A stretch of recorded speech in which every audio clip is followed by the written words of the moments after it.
सुप्रभात मित्रों, आज हम बात करते हैं विटामिन, जो कि एक महत्वपूर्ण विषय और टॉपिक भी है। बायोलॉजी के अंतर्गत ये आता है और ये प्रतियोगी परीक्षाओं में यहाँ से प्रश्न हर बार पूछा गया है और हाई स्कूल इंटरमीडिएट के छात्र विशेषकर ध्यान दें। ठीक है, बात होती है विटामिन की। विटामिन जो है वो दो वर्णों से मिलकर बना है, बीटा प्लस एमीन।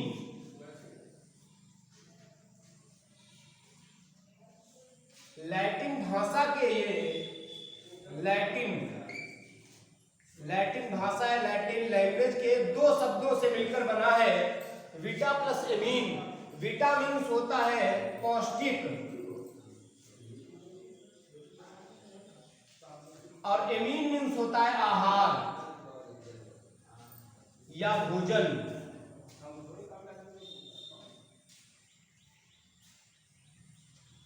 फिर से सुन लीजिएगा, जो विटामिन है, विटामिन दो शब्दों से मिलकर, लैटिन भाषा के दो शब्दों से मिलकर बना है, beta plus amine. Beta means होता है पौष्टिक और एमीन मीन्स होता है आहार या भोजन। अर्थात आपसे अगर परिभाषा पूछी जाती है विटामिन की तो आपको यह बताना है वे कार्बनिक भोज्य पदार्थ जिनमें समुचित मात्रा में सभी तत्व उपस्थित होते हैं उन्हें विटामिन कहते हैं। वे कार्बनिक भोज्य पदार्थ जिनमें समुचित मात्रा में सभी तत्व उपस्थित होते हैं उसे विटामिन कहते हैं। तो यहां तक बात आपकी क्लियर हो गई होगी कि विटामिन लैटिन लैंग्वेज के दो शब्दों से मिलकर बना हुआ है, beta plus amine. Beta means होता है पौष्टिक और एमीन मीन्स होता है आहार या भोजन। अर्थात वे कार्बनिक भोज्य पदार्थ जिनमें समुचित मात्रा में सभी तत्व उपस्थित होते हैं उन्हें विटामिन कहते हैं। अब बात आती है कि विटामिन की खोज सर्वप्रथम किसने की, तो यह आप लोग नोट करके लिख भी लेना है स्टार बना के। विटामिन की खोज, विटामिन की खोज अगर नहीं पता है तो आज से आप लोगों को याद भी रखना है। विटामिन की खोज एन.आई. लूनिन नामक वैज्ञानिक ने सन 1881 में की। एन.आई.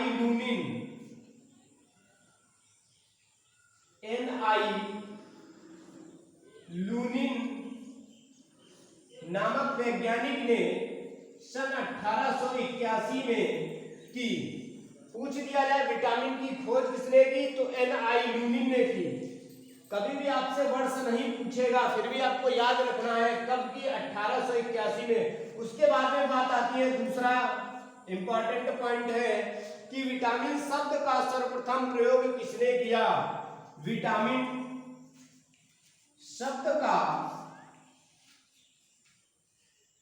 सर्वप्रथम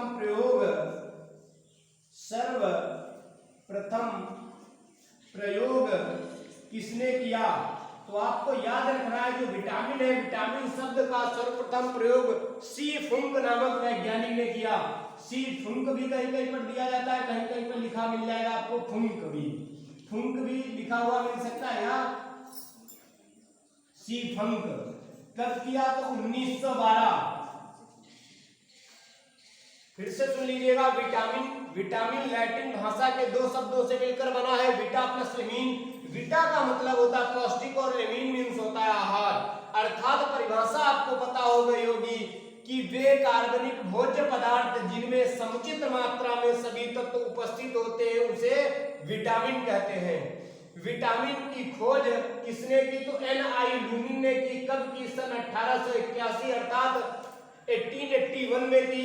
उसके बाद में बात आती है कि विटामिन शब्द का प्रयोग सर्वप्रथम किसने किया तो सी फुंक नामक वैज्ञानिक ने। कहीं कहीं पर आपको फंक भी लिखा हुआ मिल जाएगा, कोई दिक्कत नहीं है, वही चीज है। सी फुंक ने की। कब की तो 1912 में की। यहां तक क्लियर हुआ होगा। अब बात आती है कि विटामिन कितने प्रकार के होते हैं। प्रश्न ये पूछ दिया जाता है और बच्चे टिक कर देते हैं, 6 होते हैं, 7 होते हैं, 8 होते हैं, 12 होते हैं। नहीं, हमेशा और सदैव आपको ये याद रखना है कि विटामिन केवल और केवल 2 प्रकार के होते हैं। पहला होता है वाटर सॉल्युबल विटामिन और दूसरा होता है फैट सोल्यूबल विटामिन, अर्थात जो पहला होता है वो होता है जल में घुलनशील विटामिन और दूसरा होता है वसा में घुलनशील विटामिन। जल में घुलनशील विटामिन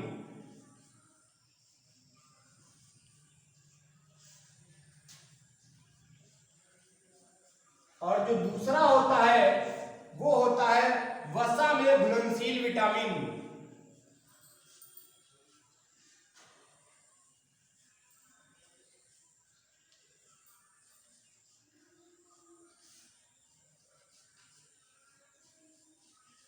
यहां तक बात क्लियर हुई? आपसे परीक्षाओं में अगर पूछा जाता है कि विटामिन कितने प्रकार के होते हैं तो सदैव लिखना है 2 टाइप ऑफ विटामिन, केवल और केवल 2 प्रकार के होते हैं, जल में घुलनशील विटामिन अर्थात वाटर सोल्यूबल विटामिन और दूसरा जो होता है वो होता है वसा में घुलनशील विटामिन अर्थात फैट सोल्यूबल विटामिन। अब बात आती है कि जल में घुलनशील विटामिन कौन कौन से होते हैं, तो केवल और केवल 2 विटामिन ऐसे होते हैं जो जल में घुलनशील होते हैं, बी और सी। और उसके बाद में आपसे पूछ दिया जाए कि वसा में घुलनशील विटामिन कितने होते हैं, तो ए डी ई के, ए डी ई और के, ये जो विटामिन होते हैं ये होते हैं वसा में घुलनशील विटामिन अर्थात फैट सोल्यूबल विटामिन होते हैं। अब आप चाहे ए डी ई के अगर आपको ना याद रहे तो आप इसे लिख लीजिएगा कीड़ा, के ई डी ए, इस प्रकार से आपको याद रखना है, क्योंकि देखो कीड़ा ऐसे आपको याद रखना, वसा, वसा मतलब होती है फैट अर्थात जो घी है वो एक प्रकार की वसा है, सबसे ज्यादा उसी में वसा पाई जाती है, फैट पाई जाती है। अब घी में कोई भी अगर कीड़ा पड़ा हुआ है तो आप ऐसे नहीं उसे देख सकते हैं, आप पहचान नहीं पाएंगे, तो इसीलिए वसा में घुलनशील विटामिन आपको याद रखना कीड़ा से अर्थात के ई डी ए, के ई डी ए का मतलब होता है ये इतने जो विटामिन है वो फैट सोल्यूबल विटामिन होते हैं अर्थात वसा में घुलनशील विटामिन, और जल में घुलनशील विटामिन वाटर सोल्यूबल विटामिन केवल और केवल 2 होते हैं, बी और सी। उसके बाद में बात आती है कि इनके ये जो विटामिन है विटामिनों के रासायनिक नाम कई बार परीक्षा में पूछे गए हैं और इनके द्वारा होने वाले रोगों के नाम भी पूछे गए हैं। तो सबसे पहले हम बात करते हैं अब इनके रासायनिक नाम, विटामिन तथा उनके रासायनिक नाम। विटामिन तथा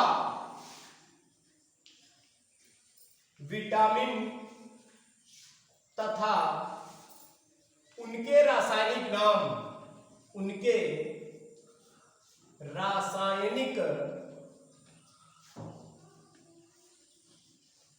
नाम।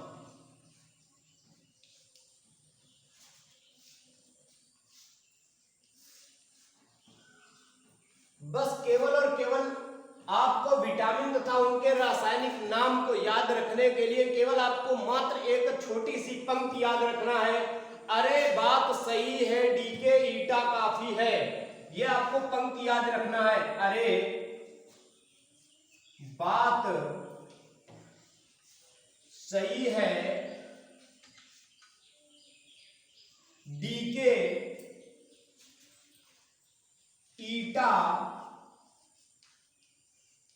काफी है।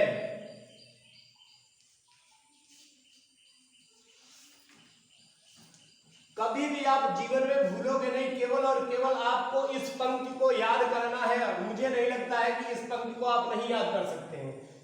अरे बात सही है डीके ईटा काफी है, अर्थात इसमें विटामिनों के नाम भी लिखे गए हैं और उस पहला जो लेटर दिया गया है, लिखा गया है, वो उस विटामिन का नाम है तथा जो दूसरा लेटर दिया गया है वो उस विटामिन का रासायनिक नाम है। जैसे आ, जब हम लिखते हैं तो आ मीन्स क्या होता है, ए होता है, क्योंकि आपने लेटर पढ़े तो आ मीन्स के इसको बनाते ए को बनाते हैं, और रा जो है वो दूसरा, मैंने बताया है कि पहला जो भी वर्ड दिया गया उसका जो पहला लेटर होगा वो उसका विटामिन का नाम होगा तथा जो दूसरा लेटर होता है वो उसका रासायनिक नाम। आ अर्थात ए, विटामिन ए का जो नाम होता है रासायनिक नाम उसे कहते हैं रेटिनाल। तो ये बात क्लियर हो गई। उसके बाद में बात अरे आ ए विटामिन और रा मीन्स रेटिनाल अर्थात दूसरा इसका रासायनिक नाम है।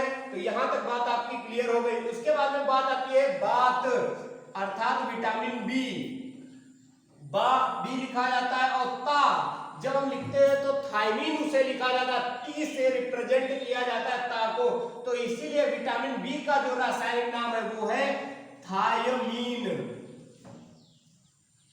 ये भी क्लियर हो गया होगा। उसके बाद में बात आती है सही, सा से बना जाता है सी, उसके बाद ई से होता है एस कार्बिक एसिड, एस कार्बिक एसिड या अम्ल, एस कार्बिक अम्ल। तो यहाँ पे बात आप यहां तक आपको समझ में आ गई होगी। पहला जो भी लेटर है, कोई भी वर्ड, अगर ये जो वर्ड दिए गए यहाँ पे जो पहला लेटर दिया गया है वो उस विटामिन का नाम है, तथा जो दूसरा लेटर दिया गया है वो उसका रासायनिक नाम है। तो सही लिखा गया, सा मीन्स होता है सी और ई मीन्स होता है एस्कार्बिक एसिड, अर्थात विटामिन सी का जो रासायनिक नाम है वो दिया गया है एस्कार्बिक एसिड या एस्कार्बिक अम्ल। तो बात यहाँ तक क्लियर हुई। अब उसके बाद में जो यहाँ पर है लिखा है वो किसी भी पंक्ति को पूरा करने के लिए लिखा गया है का कोई भी यहाँ पे वर्क नहीं है, ठीक है, बात समझ लेना। है केवल इसलिए लिखा गया है किसी भी पंक्ति को कंप्लीट करने के लिए है अर्थात यहाँ पर साइलेंट है, इसका कोई भी औचित्य नहीं है, लेकिन ये किसी भी पंक्ति को कंप्लीट करने के लिए है लिखा गया है। तो उसके बाद में बात आती है डी के। डी मीन्स होता है डी और के मीन्स होता है कैल्सीफेराल, कैल्सीफेराल।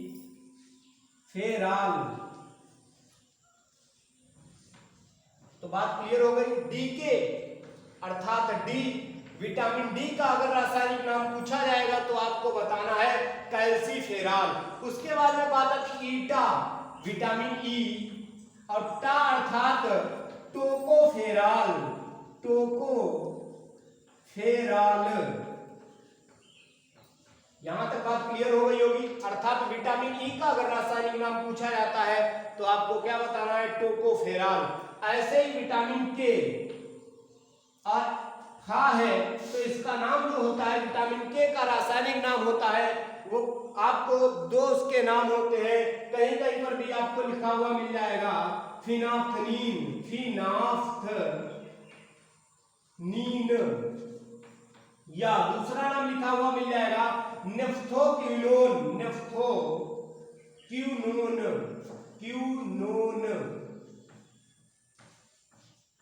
शायद आपको यहां तक क्लियर हो गया होगा। फिर से आप देख लीजिएगा, विटामिनों के नाम तथा उनके रासायनिक नाम आप कैसे याद रख सकते हैं। एक आपको मात्र पंक्ति याद रखनी है, अरे बात सही है डी के ईटा काफी है का यहां पर भी कोई औचित्य नहीं है, ठीक है।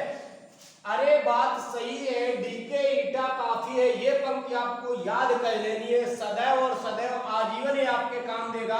और यहाँ पर जो पहला लेटर दिया गया वो उस विटामिन का नाम दिया गया है, और तथा जो दूसरा दिया गया है वो उसका रासायनिक नाम दिया गया है। जो पहला लेटर है वो उस विटामिन का नाम है, तथा जो दूसरा लेटर दिया गया वो उस विटामिन का रासायनिक नाम। जैसे अरे जब हम लिखा है, अरे यहाँ पे लिखा गया है तो आ मीन्स होता है ए, विटामिन ए, और रा मीन्स होता है रेटिनॉल, अर्थात विटामिन ए का जो रासायनिक नाम होता है वो क्या होगा, रेटिनॉल होगा। ऐसे ही विटामिन बी का रासायनिक नाम थायमीन है, विटामिन सी का नाम एस्कार्बिक अम्ल या एस्कार्बिक एसिड है, विटामिन डी का नाम कैल्सीफेराल है, विटामिन ई का नाम टोकोफेराल है, विटामिन के का नाम फिनाफ्थनीन या नेफ्थोक्विनोन है। तो यहाँ तक बात आपको समझ में आ गई होगी। अब बात आती है कि विटामिन था उनके रासायनिक नाम, ये बात हुई। अब उसके बाद में आता है प्रश्न, किस विटामिन से कौन सा रोग हो जाता है। उसके लिए भी आप बिल्कुल निश्चिंत रहिए, ट्रिक से आप याद करिएगा, आपको याद हो जाएगा। उसमें भी एक आपको लाइन याद रखनी है केवल और केवल। उसके बाद में जो दूसरी लाइन है वो आपको विटामिन तथा उनके द्वारा होने वाले रोग,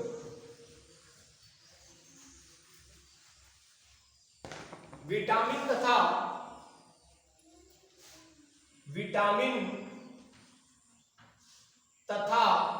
उनके द्वारा होने वाले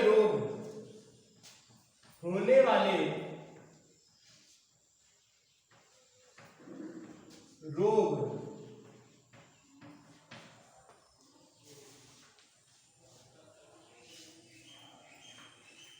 इसमें भी आपको केवल और केवल मात्र एक पंक्ति को याद रखना है। कौन सी लाइन होगी, वो है रवि गए, रवि सर वहां थक गए, थक गए। और हमको पता है विटामिन, अब एक तरफ विटामिनों के सारे नाम लिख लेते हैं। विटामिन ए होता है, बी होता है, सी होता है, डी होता है, ई होता है और के होता है। ठीक है, यहां तक क्लियर हुई बात। पहले हम ऐसे पहले ये पंक्ति आपको लिख लेनी है, रवि सर वहां थक गए। उसके बाद में सारे विटामिन लिख लेंगे, A B C D E के सीक्वेंस वाइज ही लिखेंगे, जिस हिसाब से वर्णमाला में लिखे गए हैं अल्फाबेट, उसी हिसाब से। ठीक है, अब रा, यहाँ पे जो पहला लेटर दिया गया है वो पहले विटामिन का रोग है। रा मीन्स हो जाता है, अर्थात विटामिन ए की कमी से अगर पूछा जाएगा कौन सा रोग हो जाता है तो रतौंधी।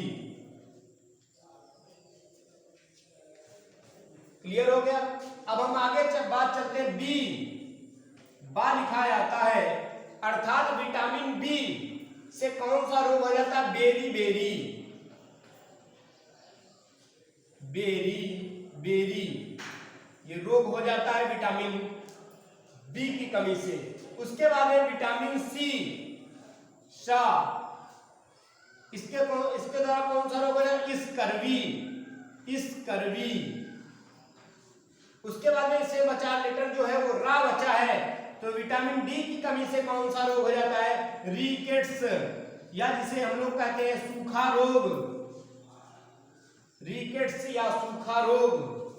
उसके बाद में बात आती है विटामिन ई, तो ये लिखा गया वहां, तो हम ऐसे ही लिख लेंगे वहां। वहां का मतलब होता है, यहाँ पे आपको याद रखना है, विटामिन ई की कमी से हो जाता है जनन क्षमता में कमी या अंग घात, या जिसे कहा जाता है हेमोरेज रोग भी कहा जाता है, या उसे कहा जाता है जनन क्षमता में कमी या अंग घात रोग हो जाता है, या बांझपन जिसे कहा जाता है, आपको याद रखना है बांझपन। विटामिन ई की कमी से आपको याद रखना बांझपन रोग हो जाता है। उसके बाद में बात आती है थक, तो हम लिख लेंगे यहाँ पे थक। थक का मतलब होता है विटामिन के की कमी से रुधिर का थक्का नहीं जमता है, इसीलिए इसके द्वारा रोग हो जाता है वो हीमोफीलिया रोग हो जाता है, हीमोफीलिया। रुधिर का थक्का ना जमना, थक का मतलब होता है रुधिर का थक्का ना जमना, रुधिर का, आप इसको मिटा दीजिए, ठीक है, इसको हीमोफीलिया ना लिखिए, यहाँ पे सीधे और सीधे आपको याद रखना है रुधिर का थक्का ना जमना। जब पूछा जाएगा विटामिन डी की कमी से कौन सा रोग हो जाता है तो हीमोफीलिया लिख देना, रुधिर का थक्का ना जमना, रुधिर का थक्का ना जमना। इसके बाद में रुधिर का थक्का ना जमना रोग जब पूछा जाएगा तो हीमोफीलिया, हीमोफीलिया, क्योंकि 5 से 7 मिनट के अंदर जब रुधिर का थक्का नहीं जम पाता है तो उसे बोल दिया जाता है हीमोफीलिया रोग, यानी कि रुधिर का सर्कुलेशन चलता रहता है, यानी कि कहीं से भी हमारा शरीर का भाग या कोई भी अंग अगर क्षतिग्रस्त हो जाता है वहां पे अगर 5 से 7 मिनट के अंदर रुधिर का थक्का नहीं जमता है तो रोग बोल दिया जाता है कि हीमोफीलिया रोग। तो ये क्लियर हुआ। आपको एक पंक्ति याद रखनी है, रवि सर वहां थक गए। विटामिन ए, यहाँ पे जो पहला लेटर दिया गया वो है रा, अर्थात विटामिन ए की कमी से रतौंधी रोग हो जाता है, विटामिन बी की कमी से बेरी बेरी रोग हो जाता है, विटामिन सी की कमी से स्कर्वी हो जाता है, विटामिन डी की कमी से रिकेट्स हो जाता है, विटामिन ई की कमी से बांझपन हो जाता है, विटामिन के की कमी से रुधिर का थक्का नहीं जमता अर्थात हीमोफीलिया नामक रोग हो जाता है। तो ये बात यहाँ तक क्लियर हुई। उसके बाद में बात आती है कि विटामिन ए सबसे अधिक या सबसे अत्यधिक किस खाद्य पदार्थ में पाया जाता है। कई बार यह प्रश्न पूछा जाता है कि विटामिन ए सबसे अत्यधिक किस पदार्थ में पाया जाता है, खाद्य पदार्थ में, तो आपको याद रखना है गाजर। कभी भी आपसे पूछा जाए कि विटामिन ए सबसे अत्यधिक मात्रा में किसमें पाया जाता है तो वो गाजर में पाया जाता है। और तो अन्य अगर पूछ दिया जाए विटामिन ए की कमी को दूर करने के लिए इसके खाद्य पदार्थ कौन कौन कौन से हैं, तो उसमें मांस, मछली, दूध, अंडा, घी, यकृत आदि आदि आप लिख सकते हैं। ठीक है, लेकिन अगर पूछा है विटामिन ए का मुख्य रूप से क्या स्रोत है, तो है वो गाजर। सबसे अत्यधिक प्रचुर मात्रा में क्या पाया जाता है, गाजर। विटामिन बी में भी अंडा, मांस, मछली इत्यादि ये सब है।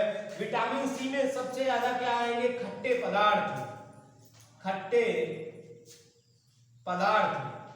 और खट्टे पदार्थ में आप बहुत से पदार्थ होते हैं, लेकिन अगर उसमें पूछा जाएगा खट्टे पदार्थ में सबसे ज्यादा विटामिन सी किसमें पाई जाती है, तो वो है आंवला, आंवला।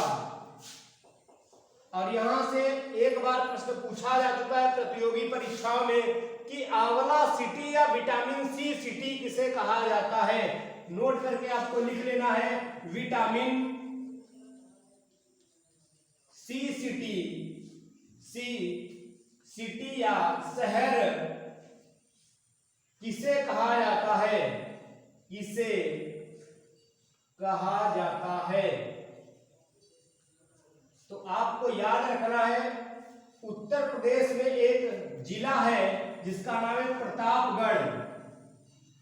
प्रतापगढ़ को, जो कि यूपी में है, प्रतापगढ़ को विटामिन सी सिटी के नाम से जाना जाता है। क्यों? क्योंकि वहां पर सबसे ज्यादा आंवले उत्पन्न किया जाता है, आंवला की खेती की जाती है। तो यह बात क्लियर हो गई। उसके बाद में जो विटामिन डी है, और ये सुन लीजिए, विटामिन सी की कमी से अगर पूछा स्कर्वी अर्थात मसूड़ों से मेपस बन जाता है, ब्लड निकलने लगता है। विटामिन डी अर्थात रिकेट्स का मतलब होता है सूखा रोग, जो कि हमें सूर्य के प्रकाश से मिलता है। विटामिन डी जो है वो हमें सूर्य के प्रकाश के द्वारा मिलता है। सूर्य के प्रकाश, सूर्य का प्रकाश।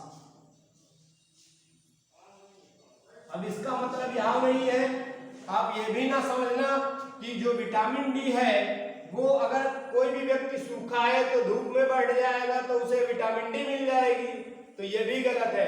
केवल और केवल सूर्य का प्रकाश, उसका जो समय होगा वो निर्धारित है 6 से 9। सुबह मॉर्निंग में 6 से 9 बजे के बीच में जब सूर्य का प्रकाश मिलेगा, उसके द्वारा ही हमें विटामिन डी प्राप्त होती है। अर्थात ये मत समझना कि 12 बजे बैठ जाओगे तो आपको विटामिन डी मिलेगी, गलत बिल्कुल। उसके बाद में विटामिन ई की कमी से क्या हो जाता है, बांझपन हो जाता है। जो विटामिन के की कमी है वो रुधिर का थक्का नहीं जमता, अर्थात हीमोरेजिया, हीमोफीलिया नामक रोग हो जाता है। इसकी कमी को दूर करने के लिए विटामिन के की कमी को दूर करने के लिए क्या होता है कि हरे पत्तेदार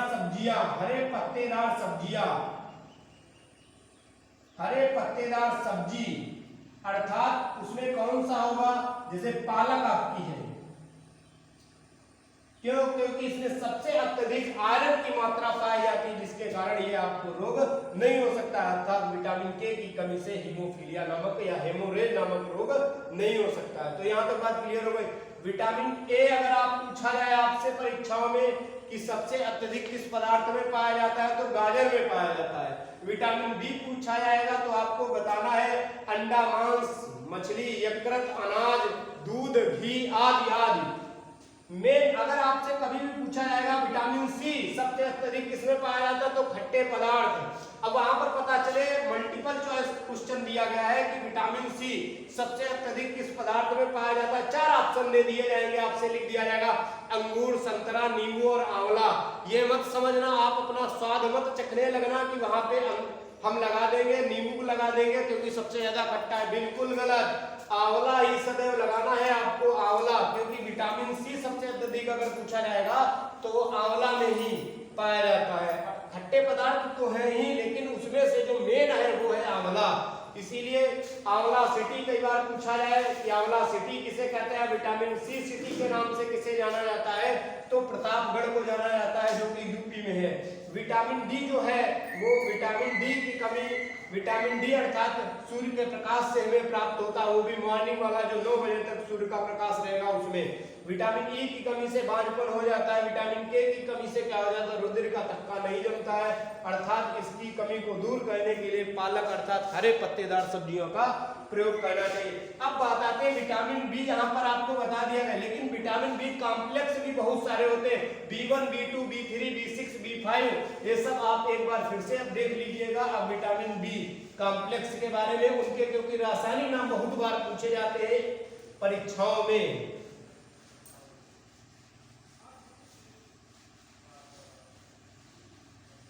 विटामिन बी कॉम्प्लेक्स पहला है आपका B1। इसका जो रासायनिक नाम होता है, अभी मैंने स्टार्टिंग में ही बताया है, थायमीन। थायमीन आपको याद रखना है। विटामिन B1 का जो रासायनिक नाम होता है वो होता है थायमीन। उसके बाद में बात आती है विटामिन B2।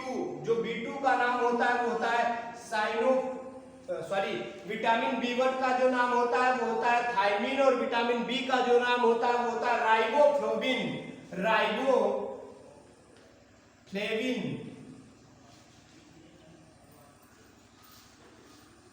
उसके बाद में विटामिन B1 का नाम थायमीन, विटामिन B2 का जो रासायनिक नाम है वो होता है राइबोफ्लेविन। अब बात आती है विटामिन B3 का, तो उसका नाम होता है पेंटोथेनिक अम्ल। B3 का नाम जो होता है वो होता है पेंटोथेनिक अम्ल या एसिड। पेंटोथेनिक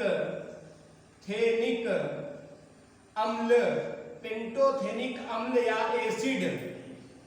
तो तीन हो गए। विटामिन B1 का पूछा जाएगा थायमीन, विटामिन B2 का अगर आपसे पूछा जाएगा तो राइबोफ्लेविन, विटामिन B3 का अगर पूछा जाएगा तो पेंटोथेनिक अम्ल या पेंटोथेनिक एसिड। उसके बाद में बात आती है विटामिन B5 का अगर आपसे पूछा जाएगा तो निकोटिनिक एसिड।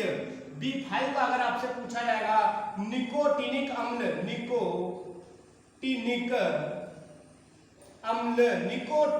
अम्ल या एसिड। फिर से देख लो, B1 कई बार आप जब याद करोगे पढ़ोगे आपको याद है, B1 का थायमीन होता है, B2 का राइबोफ्लेविन होता है, B3 का पेंटोथेनिक अम्ल होता है और B5 का निकोटिनिक अम्ल होता है। उसके बाद में बात आती है B6 का जो नाम होता है वो होता है पायरिडॉक्सिन। B6 का जो रासायनिक नाम होता है वो होता है पायरिडॉक्सिन।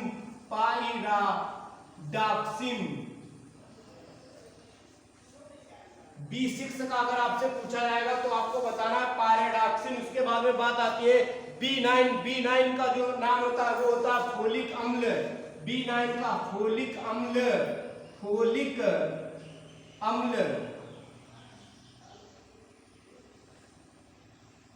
यहां तक बात क्लियर हो गई। B6 का पायरिडॉक्सिन और B9 का फोलिक अम्ल। उसके बाद में B12 का जो रासायनिक नाम होता है वो होता है साइनोकोबालामीन।